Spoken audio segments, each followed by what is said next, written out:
Bu şəhər ancaq maşın sürənlərin şəhəri deyil. Bu şəhərdə maşından başqa velosiped sürənlər var, motor sürənlər və s.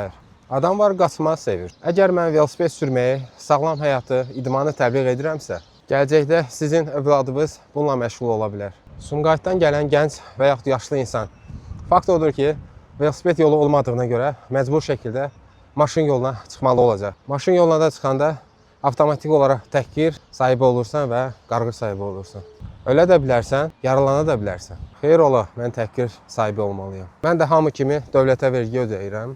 Dövlətə qulluğumu 2 dəfə eləmişəm. Bir əskərlik, həm də müharibədə. Təkcə özüm üçün yox, bütün velosipedçilər üçün yol istəmək haqqımdır. Buna görə hansısa şərəfsizlər məni təhqir edirlərsə, qarğış edirlərsə, bu onların axmaqlığıdır, qanmazlığıdır. Əgər şəhərdə maşın çoxdursa, birinci özünüzdən başlamalısınız. Əlinizə 2000-3000 düşəndə kreditlə üstünü düzəldib, ucuz maşın alım, tək ki, kiməsə özümü göstərim. Maşın özünü kiməsə göstərmək üçün deyil. Maşın velosiped kimi, skuter kimi nəqliyyat vasitəsidir. Sadəcə A nöqtəsindən B nöqtəsinə getmək üçündür. Maşın sənin vəzifəvi və yaxud da ki, həyatdakı mövqeyi göstərən vasitə deyil. Bunu qanmayan insan təbii ki, məni təhqir də edər, qarğış da edər.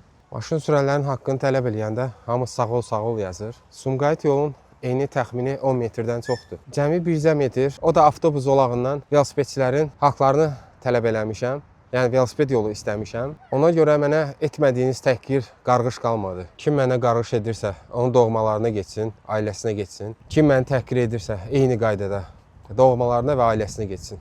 Mən bundan artıq deyəcək sözüm yoxdur və bunu anlamaq üçün hansısa universitet oxumağa ehtiyac yoxdur. Sadəcə insan olmaq lazımdır. Onsuz da ətrafımızda heyvanlar çoxdur. Heç olmasa özümüzü düzəldək və başqalarına yaxşı örnək olaq.